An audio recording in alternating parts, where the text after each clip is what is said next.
एक के बाद एक सभी बच्चों को एक सफेद साया दिखने लगा। तभी सबने देखा कि खिड़की के पास कोई उन्हें झांक रहा है। उसका चेहरा उसके लंबे बिखरे बालों से छिपा हुआ है, बस उसकी लाल लाल आंखें दिख रही थी। कहानियां देखी नहीं सुनी जाती है कि एक और episode the haunted school trip में आप सभी का स्वागत है। सुमित आज बहुत ज़्यादा खुश था। पहली बार वो कहीं घूमने जा रहा था।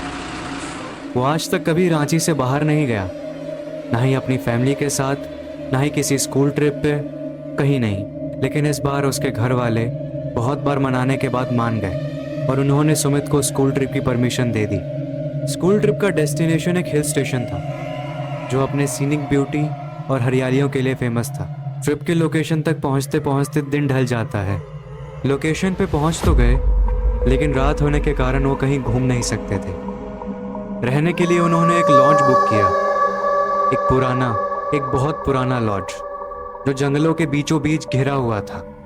बस से लॉन्च की तरफ झांकते हुए सुमित को एक बहुत ही अलग और अजीब सा एहसास हो रहा था। ऐसा लग रहा था कि उसे कोई झांक रहा है बहुत देर से। लगता है पहली बार घर से अकेले इतना दूर आया हूँ, इसलिए मुझे ऐसा लग रहा है। ये बोल के सुमित उस बस से उतर जाता है और अपना सामान उतारने लगता है। सामान उतारते उतारते उसे लगता है कि कोई उसके पीछे से बहुत तेज गया है और फिर उसे पानी की आवाज़ भी आई। वो जब पीछे मुड़ के देखता है तो वहाँ कोई भी नहीं होता, कोई भी नहीं, ना बच्चे ना टीचर। सब लोग लॉज के अंदर जा चुके थे।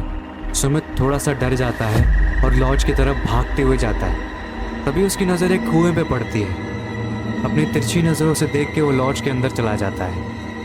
बच्चों ने डिनर के बाद लॉज के आसपास एक्सप्लोर करना शुरू कर दिया। जैसे जैसे रात बढ़ती जा रही थी, जंगल का सन्नाटा भी बढ़ता जा रहा था।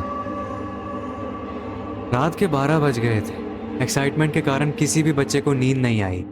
आसपास देखते देखते बच्चों को पीछे एक बहुत ही पुराना कुआं दिखता है। सुमित और बाकी लोग उस कुएं की तरफ जाते हैं।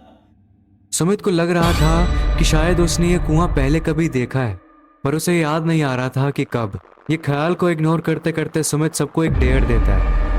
वो उनसे कहता है जो इस कुएं में ज़्यादा देर तक देख पाएगा, सुमित कल उसको मोमोज खिलाएगा।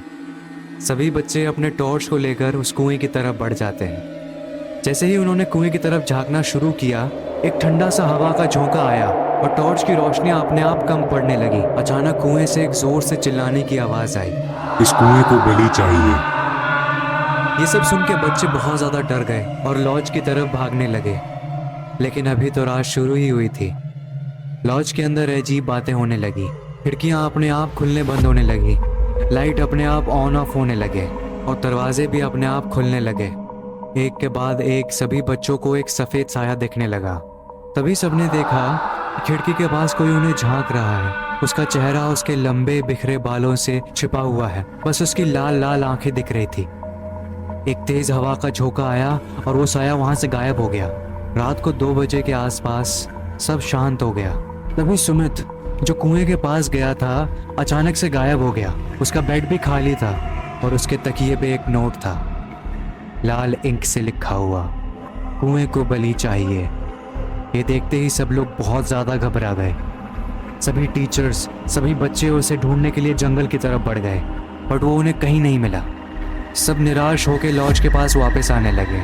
लॉज के पास आते आते उन्होंने सुमित को उस कुएं के पास देखा। वो बस कुएं को देखे जा रहा था, अंधेरे में बस घूरता जा रहा था। उसका चेहरा बिल्कुल सफ़ेद हो चुका था और उसके होंठ कुछ बोल रहे थे, लेकिन आवाज़ नहीं आ रही थी। टीचर जैसे ही सुमित के पास गए उसे हटाने के लिए, तभी उन्होंने उसके मुंह से सुना कि वो कुछ कह रहा है, मैं इस कुएं के अंदर डूब चुका हूँ, वो नीचे है, वो मुझे अपने पास बुला रही थी, इसलिए मैं नीचे चला गया। मैं मर चुका हूँ, मैं उस कुएं के अंदर डूब चुका हूँ। ये सुन के टीचर बहुत ज़्यादा घबरा गए। अचानक एक ठंडा हाथ आया और एक टीचर की कलाई को पकड़ लिया। सबने उसे देखा, वही भूतनी जो कुएं से निकली थी। वो अपने खोखले और निराश आंखों से सुमित की तरफ घूरे जा रही थी। सुमित भी उसको घूरे जा रहा था। तभी एक टीचर ने सुमित को पकड़ा और खींच के उस लॉज के अंदर ले गई। देखते देखते रात बीत गई और सुबह हो गई। सारे टीचर्स ने सामान पैक किया और वो वापस चले गए और उन्होंने कभी वहाँ वापस आने का सोचा भी नहीं। ये थी आज की कहानी। अगर आपको अच्छी लगी हो तो इस वीडियो को लाइक करें और ऐसे ही कंटेंट को देखने के लिए हमारे चैनल को सब्सक्राइब करें।